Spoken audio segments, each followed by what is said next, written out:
सभी धम्म मित्रों को सप्रेम नमो बुद्धा जय भीम। संयुक्त का भाग 1 का दूसरा भाग द्वितीय वर्ग, उसमें जटिल सूत्र है ऊपरी रंग से जानना कठिन। एक समय भगवान श्रावस्ती में मेघार माता के पूर्वाराम प्रसाद में विहार करते थे। उस समय सांझ को ध्यान से उठ भगवान बाहर निकलकर बैठे थे। तब कौशल राज प्रसेनजित जहाँ भगवान थे वहाँ आया और भगवान का अभिवादन कर एक ओर बैठ गया। उस समय 7 जटिल, 7 निगंठ, 7 नागे, 7 एकासाटिक और 7 परिव्राजक कांख के रोएं और नाखून बढ़ाए अपने विविध प्रकार के सामान लिए भगवान के पास से ही गुजर रहे थे। तब राजा प्रसेनजित ने आसन से उठ एक कंधे पर उपरनी को संभाल, एक दुसाला उनके ऊपर रखा था उसको संभाल, दाहिने घुटने को जमीन पर टेक जिधर वे 7 जटिल जो साधु थे, ये अभी अलग अलग तरह के, उधर हाथ जोड़कर 3 बार अपना नाम सुनाया। भंते मैं राजा प्रसेनजित हूँ। तब राजा प्रसेनजित उन 7 जटिलों के निकल जाने के बाद जहाँ भगवान थे वहाँ आया और भगवान को अभिवादन कर एक ओर बैठ गया। एक ओर बैठे राजा प्रसेनजित ने भगवान को कहा, भंते लोक में जो अरहंत हैं या अरहंत मार्ग पर आरूढ़ हैं, ये उनमें से एक हैं। भगवान कहते हैं, महाराज आपने जो गृहस्थ कामभोगी बाल बच्चों में रहने वाले, काशी के चंदन को लगाने वाले, मालागंध और उपटन का इस्तेमाल करने वाले, धन बटोरने वाले या गलत समझ लिया ये अरहंत या अरहंत मार्ग पर आरूढ़ हैं, ऐसा आपको भ्रम हो गया कि ये अरहंत हैं या अरहंत मार्ग पर आरूढ़ हैं। महाराज साथ रहने से ही किसी के शील को जाना जा सकता है, सो भी बहुत काल तक रहकर कोई आदमी शीलवान है कि नहीं शीलवान है ये भी जानना इतना मुश्किल है जब तक उसके संपर्क में नहीं रहेंगे। तो ये जो है बात यहाँ पर लागू होती है। सो भी सदा ध्यान में रहने से, वो भी ध्यानी आदमी होना चाहिए। ऐसे ही नहीं, सो भी प्रज्ञावान पुरुष से ही, अप्रज्ञावान से नहीं। जिसको प्रज्ञा नहीं है, अपना जो कमाया हुआ प्रत्यक्ष ज्ञान नहीं है उसके पास, तब तक नहीं जाना जा सकता। महाराज व्यवहार से ही किसी को ईमानदारी का पता लगता है, सो भी बहुत काल के बाद। ऐसे ही नहीं, सदा ध्यान में रहने से, ऐसे ही नहीं, सो भी प्रज्ञावान पुरुष से, अप्रज्ञावान से नहीं। यानी कि आदमी खुद भी परफेक्ट होना चाहिए और लंबे समय तक साथ रहे, वही जान सकता है किसी के बारे में कि ये दिखावा क्या है और वास्तविकता क्या है। महाराज विपत्ति पड़ने पर ही मनुष्य की स्थिरता का पता लगता है। अगर किसी आदमी के पास जब परेशानी नहीं आएगी और तब तक ये जानना मुश्किल है कि वो कितना धैर्यवान है। परेशानी आ रही है और उसके साथ उसमें वो विचलित नहीं हो रहा है, तब महसूस कर सकते हैं, जान सकते हैं कि ये आदमी कितना धैर्यवान है, कितनी विपत्ति आने पर इसका चेहरा प्रसन्न रहता है। ये बात है, अप्रज्ञावान से नहीं। यानी कि वो भी जानने के लिए आदमी को ध्यानी होना चाहिए, शीलवान होना चाहिए, प्रज्ञावान होना चाहिए, तब वो जो है ये जान सकता है। महाराज बातचीत करने पर ही मनुष्य की प्रज्ञा का पता लगता है। जब तक वार्तालाप नहीं करेंगे तब तक ये जानकारी नहीं हो सकती कि ये प्रज्ञावान है कि नहीं। वो भी करने के लिए अपने अंदर ध्यान होना चाहिए और शील होना चाहिए और प्रज्ञा होनी चाहिए। भंते आश्चर्य है, अद्भुत है, भगवान ने ठीक बताया कि यह गलत समझ लिया है कि ये अरहंत या अरहंत मार्ग पर आरूढ़ लोग हैं। साथ रहने से ही और किसी का ये पता लगाया जा सकता है। वो भी प्रज्ञावान होना चाहिए, शीलवान होना चाहिए और समाधि का अभ्यास उसको होना चाहिए। बनते ये पुरुष मेरे गुप्तचर हैं, भेदिया जो दूसरों के जासूस हैं एक तरह से। किसी जगह को भेद लेकर आते हैं। कहीं पर जाते हैं भेद लेने के लिए तो वहाँ जगह का ले आते हैं। राजाओं के गुप्तचर हुआ करते थे। आज जैसे कि एम्बेसडर होते हैं ना, राजदूत, वही उस समय होते थे। उनसे पहले मैं भेद लेकर पीछे वैसा ही समझता बूझता था। उनसे पहले मैं भेद लेकर पीछे वैसा ही समझता बूझता था जैसा उन्होंने बताया, है ना। बनते अब वो उस भस्म बभूत को धो स्नान लगा, उपटन लगा, बाल बनवा, उजले वस्त्र पहन 5 काम गुणों से भोग करेंगे। इसे जान भगवान के मुख से उस समय ये गाथाएं निकल पड़ी।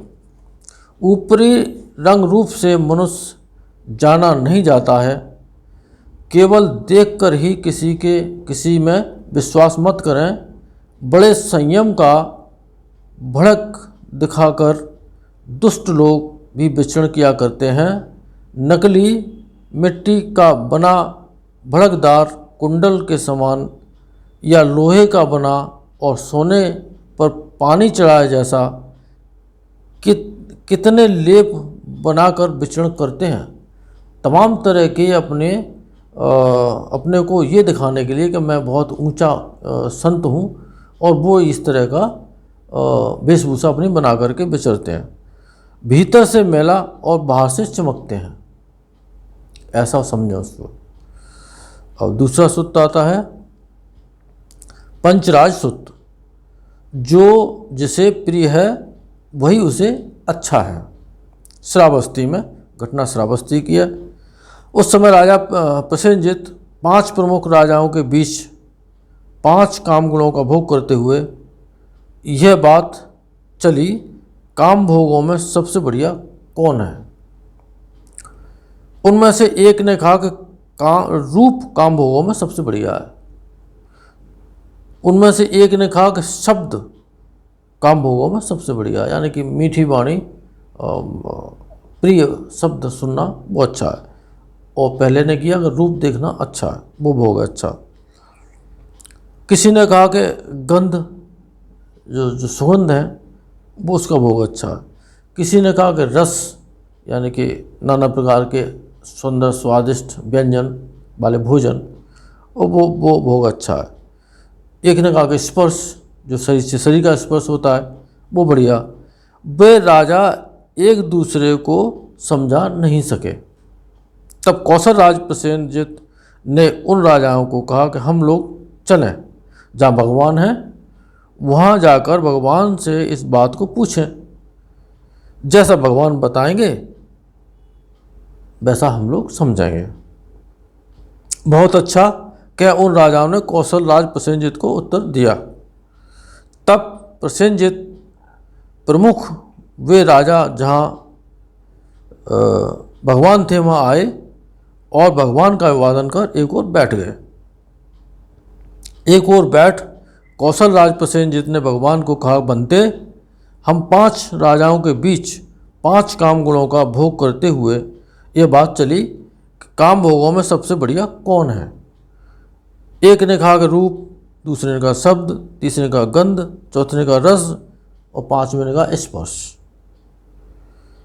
बनते सो आप बताएं कि काम भोगों में सबसे बढ़िया कौन है। अब वो काम भोगों की बात भगवान से कर रहा है। तो महाराज मैं कहता हूँ कि काम भोगों में जिसको अच्छा लगे, जो जिसको अच्छा लगे वही उसके लिए बढ़िया। महाराज, जो रूप एक के लिए अत्यंत प्रिय होता है वही रूप दूसरे के लिए अत्यंत अप्रिय होता है। कैसे? क्या आपका कोई प्रियजन है तब तो आपको प्रिय लगेगा, और वही व्यक्ति किसी का दुश्मन है, शत्रु है, तो उसको वो अप्रिय लगेगा। तो भगवान के जो कहे का अर्थ इस तरह से समझें।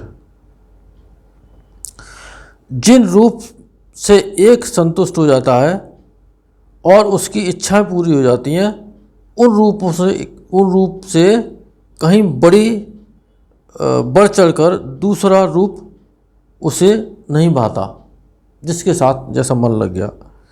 वही रूप उसके लिए सर्वोत्तम और अलौकिक होता है।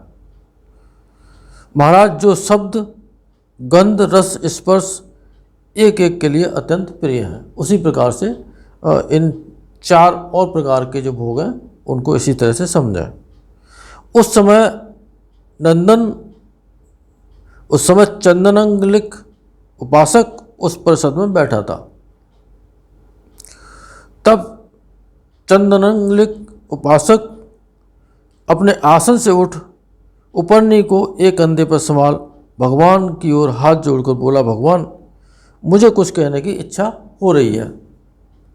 भगवान बोले कि चंदनांगलिक कहो। चंदनांगलिक उपासक ने भगवान के सम्मुख अनुरूप गाथाओं में उनकी स्तुति की, उनकी वंदना की। जैसे सुंदर कोकनद पद्म प्रातःकाल खिला और सुगंध से भरा, पद्म यानी कि कमल का फूल, और कई तरह के कमल के फूल होते हैं, उसमें एक कोकनद एक तरह का, वैसे ही उन शोभते हुए अंगीरस को देखो। आकाश में तपते हुए आदित्य को ऐसा। तब उन 5 राजाओं ने चंदनांगलिक उपासक को 5 पद्म भेंट किए। उन्होंने 5 जो कमल के फूल भेंट किए। तब उन 5 पद्मों को चंदनांगलिक ने भगवान की सेवा में अर्पण कर दिया, और उन्हें जो भेंट में दिए वो उन्होंने भगवान के चरणों में और स्वीकार रख दिया और अपनी श्रद्धा व्यक्त की।